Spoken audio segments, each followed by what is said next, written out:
નમસ્કાર સર્વ દર્શક મિત્રોને મારે શ્રી સિદ્ધિવિનાયક ગુજરાતી જ્યોતિષમાં આપ સૌનું હાર્દિક સ્વાગત છે.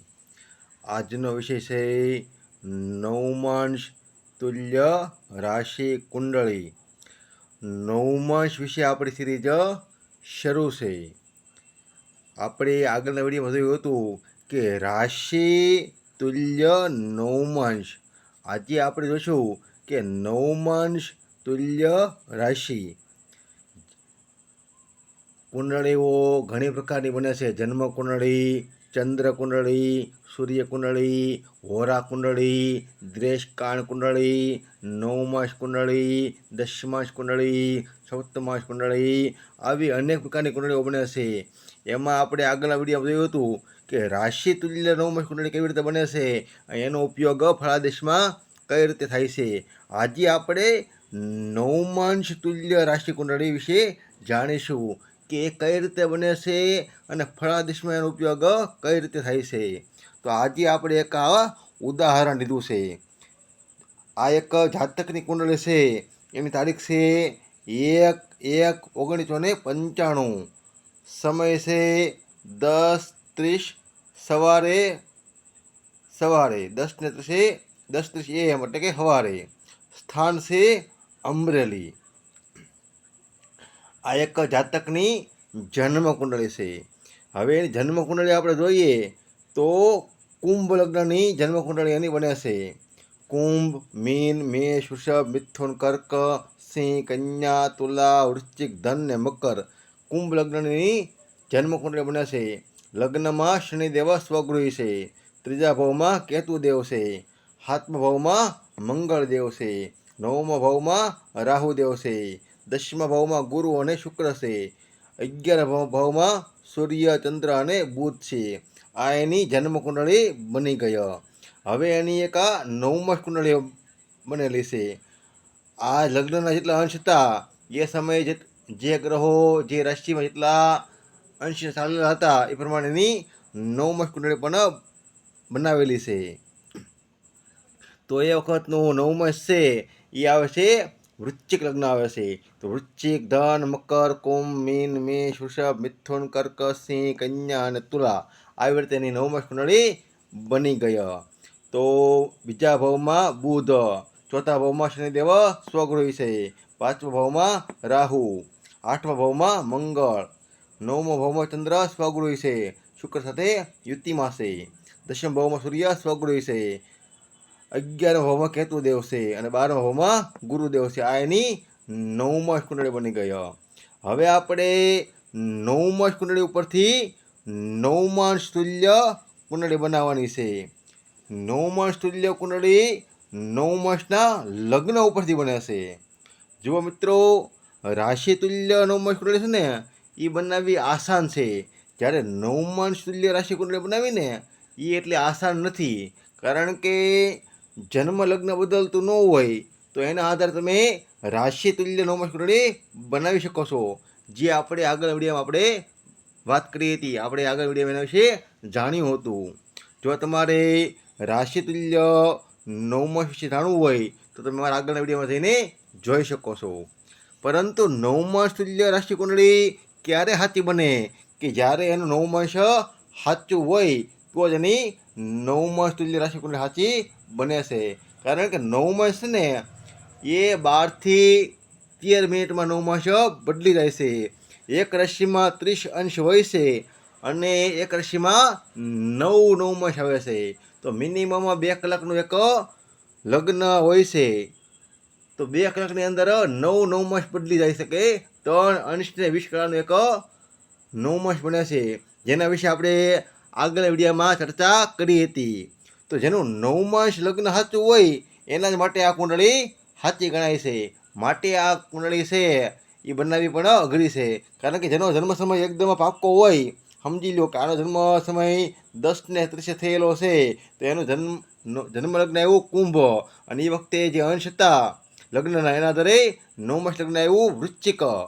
આ વૃશ્ચિક નવમાંશ આવ્યું એ જો 10:30 જન્મ હોય તો જ સાચું માનવામાં આવે છે. હવે એમ સમજીએ કે આ જાતક એમ કે મારો જન્મ 10 ને 30 થી 11 વચ્ચે કે 10 ને 11 વચ્ચે થયેલો છે, તો આપણે 9 માસ પાકું લઈ શકતા નથી. પરંતુ એક્યુરેટ જન્મ સમય હોય 10 ને 30 થયેલો છે, તો એનું 9 માસ લગ્ન પાકું આવે છે. તો હવે 9 માસ તુલ્ય કુંડળી બનાવવા માટે આપણે આગળની પ્રોસેસ જોઈએ. તો 9 માસનું લગ્ન કેવું છે? તો કે વૃશ્ચિક છે. તો 9 માસ તુલ્ય કુંડળી બનાવીને એમાં આપણે લગ્નમાં વૃશ્ચિક મૂકી દેવાનું છે. હવે આનું જે લગ્ન હતું એ 9 માસ તુલ્ય કુંડળીમાં આપણે બની ગયું. તો હવે આ કુંડળીની કાંઈ જરૂર રહેતી નથી, પરંતુ જે જન્મ કુંડળી હોય એની હવે જરૂર પડે છે. અહીંયા લગ્નમાં વૃશ્ચિક આવી ગયું. વૃશ્ચિક, ધન, મકર, કુંભ, મીન, મેષ, વૃષભ, મિથુન, કર્ક, સિંહ, કન્યા, તુલા આ રીતે કુંડળી બની ગઈ. હવે જે ગ્રહો જન્મ કુંડળીમાં હતા એને 9 માસ તુલ્ય કુંડળીમાં મૂકી દેવાના છે. તો જન્મ કુંડળીમાં જુઓ, ગુરુ અને શુક્ર વૃશ્ચિક રાશિમાં છે, તો અહીંયા લગ્નમાં ગુરુ અને શુક્ર આવી જશે. જન્મ કુંડળીમાં સૂર્ય, ચંદ્ર અને બુધ ધન રાશિમાં હતા, તો અહીંયા બીજા ભાવમાં આવશે સૂર્ય, ચંદ્ર અને બુધ. જન્મ કુંડળીમાં શનિદેવ છે એ લગ્નમાં હતા, તો 9 માસ તુલ્ય કુંડળીમાં એ શનિદેવ ચોથા ભાવમાં આવશે. જન્મ કુંડળીમાં કેતુદેવ મેષ રાશિમાં ત્રીજા ભાવમાં હતા, તો 9 માસ કુંડળીમાં કેતુદેવ છે એ છઠ્ઠા ભાવમાં આવશે. જન્મ કુંડળીમાં મંગળદેવ છે એ 7મા ભાવમાં હતા, ત્યારે 9 માસ તુલ્ય કુંડળીમાં મંગળદેવ છે એ 10મ ભાવમાં આવે છે. જન્મ કુંડળીમાં રાહુદેવ 9મા ભાવમાં હતા, તો 9 માસ તુલ્ય કુંડળીમાં રાહુદેવ 12મા ભાવમાં આવે છે. આવી રીતે જન્મ કુંડળીના ગ્રહો 9 માસ તુલ્ય કુંડળીમાં મૂકવાથી 9 માસ તુલ્ય કુંડળી બની જાય છે. અને હવે જન્મ કુંડળી અને 9 માસ તુલ્ય કુંડળીના આધારે ફળાદેશ થાય છે. જ્યારે કોઈ પણ ગ્રહની મહાદશા આવે ત્યારે 9 માસ તુલ્ય કુંડળી બનાવી એના આધારે આનું ફળકથન આપણે કરી શકીએ છીએ. સમજી લો કે કોઈને સૂર્યની મહાદશા આવે છે, તો સૂર્યદેવ છે એ જન્મ કુંડળીમાં લાભ ભાવમાં મિત્ર ક્ષત્રિ છે અને સપ્તમ ભાવનો અધિપતિ છે. તો આપણે એવું જાણી શકીએ છીએ કે 7મો ભાવ છે એ વેપારનો છે અને લગ્ન વિશે બતાવે છે, અને 11મો ભાવ છે લાભ ભાવ બતાવે છે. તો આને લગ્નથી લાભ થશે, વેપારમાં આને લાભ થશે.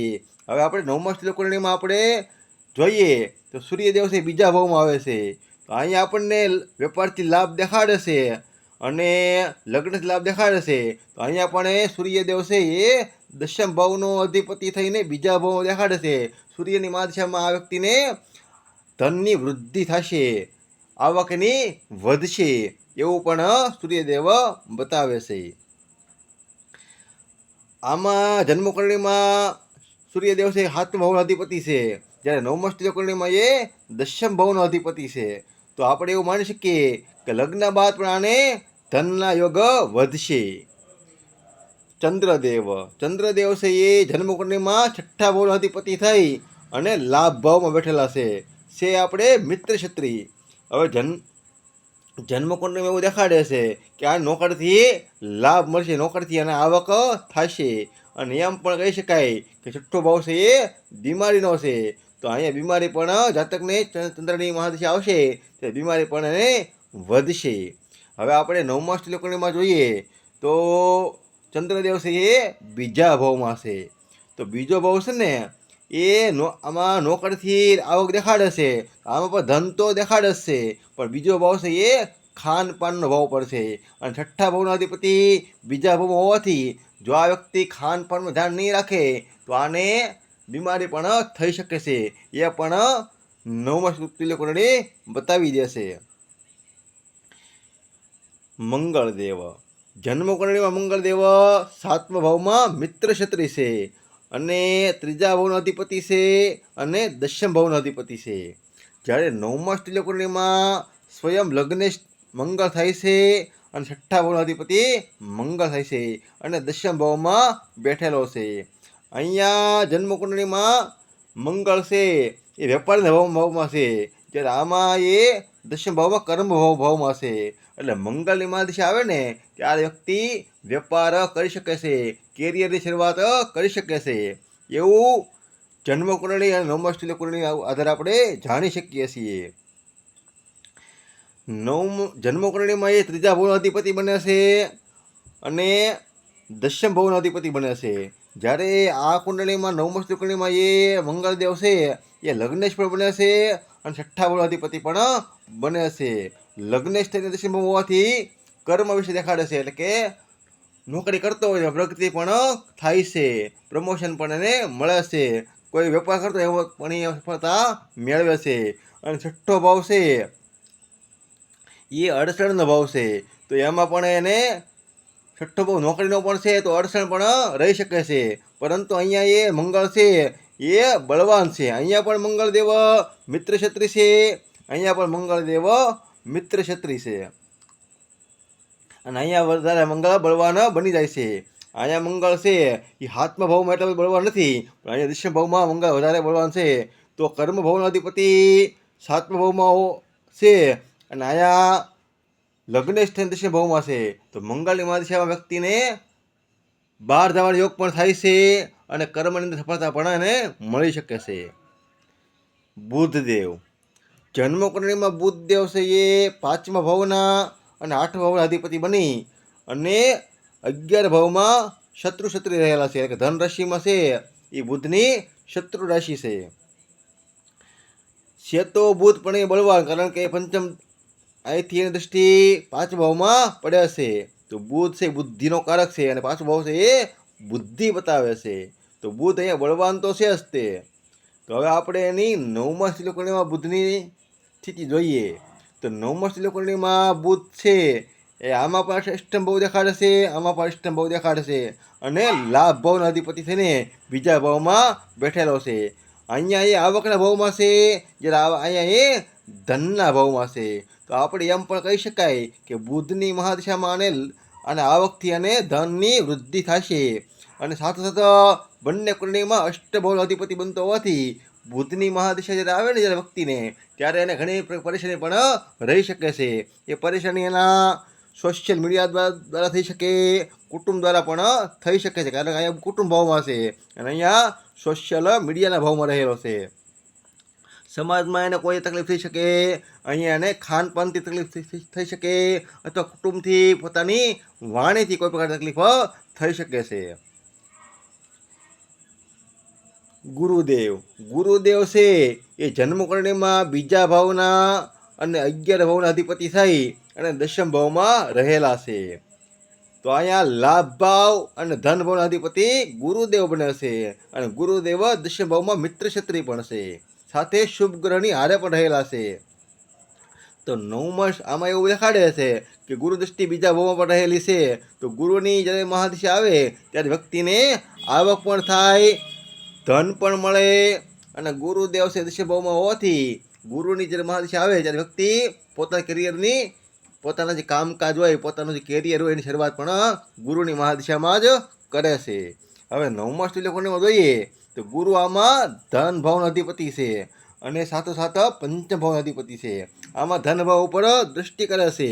અહીંયા એ ધન ભાવનો અધિપતિ છે અને પંચમ ભાવ બુદ્ધિનો અધિપતિ છે અને ગુરુદેવ લગ્નમાં છે. ગુરુદેવ લગ્નમાં દિગ્બળી પણ બને છે. તો ગુરુની મહાદશા આવે ને ત્યારે વ્યક્તિને ધન કમાવાના એને પ્રયત્નો એ ઊભા કરે છે, કારણ પ્રથમ ભાવ છે એ પોતેનું રૂપ જ દેખાડે છે, એટલે કે જાતક પોતે સ્વયં છે. એટલે ગુરુની મહાદશા આવે ત્યારે આમાં શું દેખાડે છે કે કેરિયરની શરૂઆત કરશે અને અહીંયા એ વખતે એ નિર્ણય પણ લેશે, એવું ગુરુદેવ દેખાડે છે.